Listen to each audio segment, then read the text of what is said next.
दिल्ली का कोई बहुत बड़ा बिजनेसमैन था। वो माउंट आबू आया और वो दिल्ली पांडव भवन में ही क्लास करता था, दादी का स्टूडेंट था। तो दादी उसको लेके वहाँ दिलवाड़ा मंदिर से पहले कोई जगह है वहाँ पिकनिक पे चली गई। सबने पिकनिक की तो उस बिजनेसमैन ने दादी को कहा कि दादी मैं एक नया बिजनेस शुरू करने जा रहा हूँ, मैं अपने कुछ पार्टनर्स के साथ बिजनेस करूंगा, तो मुझे करना चाहिए कि नहीं करना चाहिए, आप बाबा से पूछ के आओ। क्योंकि दादी पिकनिक में थी तो ऐसे लगता है दादी हमारे बहुत नजदीक है, दादी हमारी बात सुनेगी। तो दादी ने कहा नहीं, ऐसा संदेश हम बाबा से नहीं लेके आते। तो नीलू बहन ने कहा दादी एक सेकंड में आप जाओ ना, आपकी बात को बाबा मना थोड़े करेगा। तो बाबा ने कहा देखो सीता की भी एक लक्ष्मण रेखा थी ना, मेरी भी एक लक्ष्मण रेखा है कि मुझे कौन सा संदेश लेके बाबा के पास जाना है और कौन सा लेके नहीं जाना।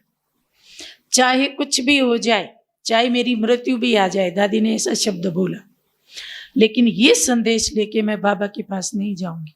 मेरी भी मर्यादा है, मैं बाबा से क्या पूछूंगी और क्या नहीं पूछूंगी। अर्थात लौकिक बातें भगवान नहीं बताता। हाँ, जब उसका मन होता है, जब उसको कल्याण दिखता है किसी बात में तो वो खुद बताता है। साकार बाबा जब चले गए तो दिल्ली की एक माता थी, वो विडो हो गई और उसका धन दौलत देवर जेठ सबने हड़प लिया, लेकिन बाबा की अनन्य माता थी कुर्बान। तो वो मिलने आई और उसके 2 बेटे अभी पढ़ रहे थे, समझो कोई 18 का कोई 20 साल का था। बाबा के सामने आई और बाबा हाथ में हाथ दे के टोली देते थे। तो बाबा ने कहा बच्ची, बच्चों से पढ़ाई छुड़वा और उनको बिजनेस में लगा दे। इतना ही बोला।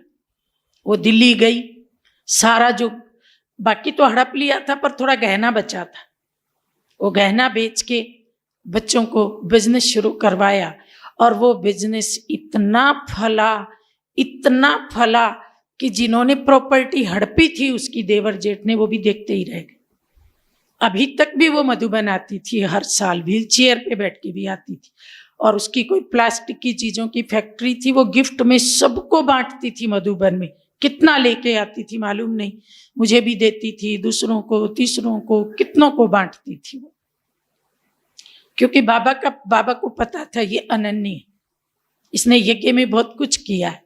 तो वहां बाबा ने एक इशारा दे दिया और एक इशारे में तो बाबा को जहां लगता है कि इससे यज्ञ की ही वृद्धि होगी तो वहां तो देगा, लेकिन जहां बाबा को लगता है स्वार्थ के लिए लोग बिजनेस खड़ा करेंगे, भगवान से पूछेंगे उसके बाद धन आएगा उसका क्या करेंगे, फिर तो बच्चों की शादियां और कोठियां, फिर तो भगवान भूल जाता है। कई लोग मधुबन में भी चिट्ठी लिखते हैं, बहन जी बाबा को कहो ना हमारी सरकारी नौकरी लग जाए। सरकारी नौकरी लग जाएगी फिर तुम क्या करोगे, फिर हम शादी करेंगे, फिर 2 चूहे पैदा करेंगे, फिर उन चूहों को खिलाएंगे, फिर जिसने लगवाई उसको तो भूल जाएंगे। तो इस स्वार्थ का धंधा भगवान नहीं करता। इसलिए भगवान जो है, जैसा है वैसा उसको जान करके उस रूप में उसको याद करो। भोला भाला भी बहुत है, चतुर सुजान भी बहुत, दोनों रूपों को समझो। अगर आप सच्चे हो तो भोला है, आप चतुर बनते हो तो वो आपसे 1000 गुना चतुर।